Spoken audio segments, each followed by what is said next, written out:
अदिति, ये कितनी बड़ी जीत होगी, कितना ऐतिहासिक ये पल होगा अगर ये पास हो जाता है, जिसकी प्रबल संभावना दिख रही है? बिल्कुल, ये पास होना तो तय है। और आपको ये भी बता दें कि देखिए 12 बजे इसकी चर्चा टेबल पर रखा गया था।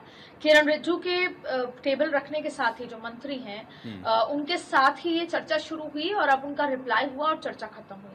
आक्रामक रूप में नजर आ रहे थे।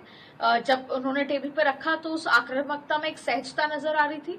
जब उन्होंने एक एक चीज को एक रेशे की तरह समझाया था, मैं उस समय भी संसद में मौजूद थी।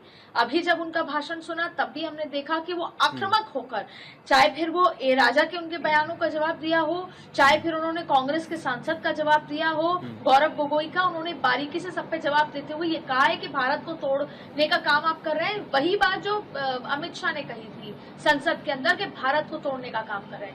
जाहिर तौर पे ये तमाम चीजें हुई और अब आप देखिए आंकड़े। अब इसमें थोड़ा प्रोसेस लगेगा।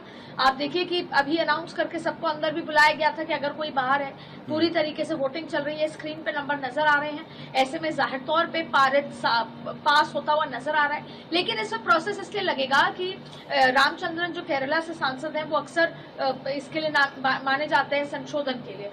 तो 3 संशोधन तो उन्होंने ही अभी करने की बात है। इसके साथ साथ कांग्रेस के भी कुछ सांसद हैं जिन्होंने 40 के आसपास संशोधन की मांग की है। अब उन सभी पर अब ये देखना होगा कि वो 3 संशोधन या फिर तमाम संशोधन, क्योंकि आपको याद होगा किस तरीके से एआईएमआईएम के जो चीफ हैं ओवैसी, उन्होंने भी कहा था कि मैं संशोधन की मांग करता हूँ। तो एक बात क्लियर करिएगा, ये जो वोटिंग हम देख रहे हैं, मत विभाजन डिवीजन जो है, संशोधन पे भी डिवीजन होगा। ये डिवीजन जो है वो अमेंडमेंट पर है या मेन बिल पर है? क्योंकि शुरुआत में अमेंडमेंट से ही होती है। क्या अमेंडमेंट पर ही मत विभाजन की मांग तो नहीं की गई है कहीं विपक्ष की तरफ से, या मेन बिल है? देखिए पहले बिल पर होती है और फिर बिल में फर्दर जो संशोधन इंट्रोड्यूस करने होते हैं। दरअसल आप देखिए जब जेपीसी में 14 संशोधन हुए थे, जब जेपीसी की रिपोर्ट तैयार हुई, उसके बाद पार्टियों ने अपने संशोधन दिए और संशोधन इनकॉर्पोरेट भी हुए।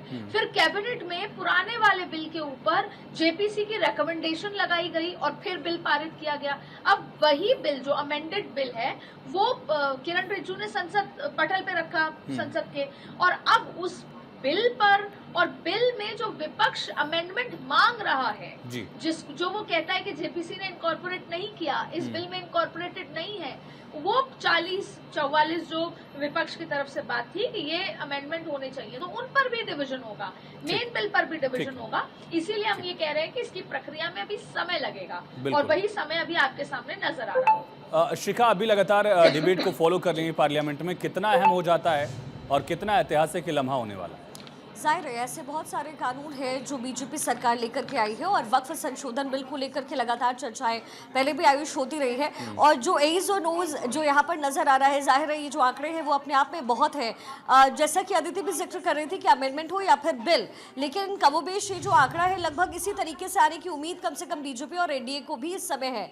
और यही वजह है कि इस समय जो आंकड़े 226 के आए हैं और जो मौजूदगी है सांसदों की, ये बता रही है कि आगे भी जो प्रक्रिया होने वाली है डिवीजन की, उसमें लगभग अंतर अगर होगा भी तो बहुत कम होगा। तो एक तरीके से कह सकते हैं कि ये जो बिल जिसको लाने की स्थिति में बीजेपी थी, एनडीए को साथ लेकर के आ रही थी, आज की जो रात है वो ऐतिहासिक होने वाली है, क्योंकि संशोधन की मांग लगातार मुस्लिम समाज की तरफ से भी हो रहा था, जिनकी तस्वीरें आज हमने आयुष देखी भी है, जो जश्न मनाते हुए भी नजर आए। और बहुत जरूरी है ये समझना कि उन मुसलमानों के खिलाफ नहीं है, ये किसी विशेष वर्ग के खिलाफ नहीं है, किसी समुदाय के खिलाफ नहीं है, ये वो लोग हैं जिनको अधिकार देने की कोशिश बीजेपी कर रही है। इसलिए ये जो पहर है, ये जो समय है, वो ना केवल बीजेपी के लिए, ना केवल सरकार के लिए, बल्कि इस समय पूरे देश के लिए बहुत इंपॉर्टेंट है। बिल्कुल अदिति, क्या अपडेट है? अभी तक 390 सांसदों ने वोट डाला है, शायद जो इलेक्ट्रॉनिक मशीन है उसका यूज करके।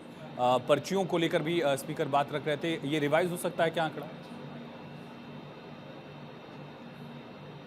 बिल्कुल उसी का इंतजार हो रहा है। जितना मैं, क्योंकि आपसे बात करते हुए मैं लाइव देखने की कोशिश, अंदर जो हाउस में चल रहा है वो देखने की कोशिश कर रही थी, तो जिस तरीके से अभी तक 390 का आंकड़ा दिखाई दे रहा था, तो जाहिर तौर पे इंतजार हो रहा है इसको पूरे, क्योंकि इलेक्ट्रॉनिक है, इंतजार किया जाता है। एक ने एब्सटेन भी किया है और इसके बाद फिर जो बाकी के संशोधन है उस पर भी जो है डिवीजन की मांग होगी। देखिए ये तो तय है, क्योंकि जब हम अभी संसद के अंदर थे तो ये तय माना जा रहा था, विपक्षियों को भी पता है कि ये बिल तो पारित होना ही है। और ये जो बार बार डिवीजन की मांग है, ये वो आखिरी कोशिश है जिससे मुस्लिम समाज को ये बताया जा सके विपक्ष द्वारा कि हमने आखिरी तक लड़ाई लड़ी, हमने ध्वनि मत से इस बिल को पारित नहीं होने दिया, हमने कोशिश करी कि कब तक हम डिवीजन लेकर आए। दूसरी, क्योंकि हम आगे आएंगे तो हम चर्चा करेंगे, वोट बैंक की मांग की चर्चा करेंगे, तमाम चीजें, और जो इसमें बीजेपी का प्लान है उसको भी डिकोड करेंगे। लेकिन फिलहाल जो वोटिंग हो रही है उस वोटिंग में ये पूरी प्रक्रिया है, जाहिर तौर पर साफ आंकड़ों में नजर आ रहा है कि चाहे फिर वो मेन जो अमेंडमेंट हो या फिर जो बाकी के संशोधन जो आएंगे के रामचंद्रन की तरफ से या फिर संसद कांग्रेस की तरफ से, वो भी डिवीजन के माध्यम से आगे हो जाएंगे। बस बात इतनी सी होती है कि 12 घंटे का समय मांगा गया था और कल और 16 घंटे की चर्चा है, कल और 8 घंटे की चर्चा होनी है, टोटल 16 घंटे की चर्चा, 12 से 12 आज ये चर्चा शुरू हुई। तो ऐसे में अब इस अमेंडमेंट और ये जो बिल क्लियर होने में, पारित होने में भी इस डिवीजन में समय लग रहा है। अक्सर कई बार होता है कि ध्वनि मत से पारित हो जाता है, लेकिन विपक्ष ने इस बार प्लान करके आए थे कि हम डिवीजन की मांग करेंगे, जिससे कि हम अपने वोट बैंक और समाज में बता सकें कि हमने आखिर तक लड़ाई की। लेकिन फिलहाल अभी आंकड़े जो सामने नजर आ रहे हैं, ये प्रक्रिया इलेक्ट्रॉनिक है तो समय लगता है और इसीलिए प्रोसेस उसी लिहाज से आगे बढ़ रहा है।